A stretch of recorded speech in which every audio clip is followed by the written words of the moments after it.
জুলাই অভ্যুত্থানের পরে শেখ হাসিনা চলে গেল, ছাত্রদের রক্তের বিনিময়ে সরকার আসলো, উপদেষ্টারা আসলো।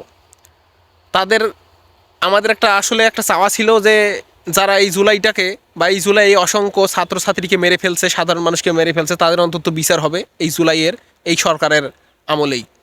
অথচ তাদের তো বিচার হলোই না।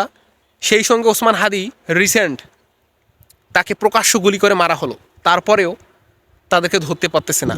মানে আমাদের সরকার এত রক্ত দিয়ে জুলাই এত মানুষ পঙ্গু হয়ে যে সরকার গঠন করলো, সেই সরকারই পারতেছে না অপরাধীদের ধরে বিচার করতে।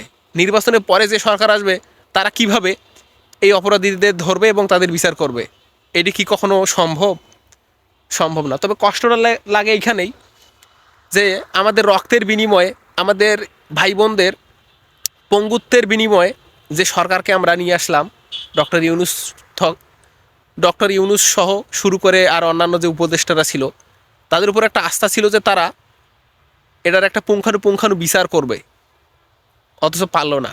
আপনারা হাদি ভাইয়ের কথা একবারে দেখেন, প্রকাশ্যে তাকে গুলি করা হলো, এর থেকেই সত্যতার কী আছে?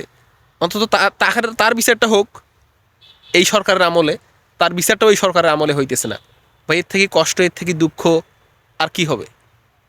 খুব কষ্ট লাগে যে আমার দেশের মানে ভাইয়েরা যারা ঠিক আমার মতো অল্প বয়সের দেশের জন্য জীবন দেয় এবং দেশকে ভালোবাসে, তাদের মৃত্যুর বিনিময়ে যে বিচার হবে অপরাধীদের, সেটাও এই দেশে হয় না।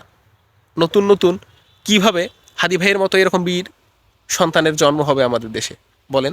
তারা তো ভয় পাবে যে আমাদের মৃত্যু হবে, আমাদের অপরাধীদের কোনো বিচার হবে না।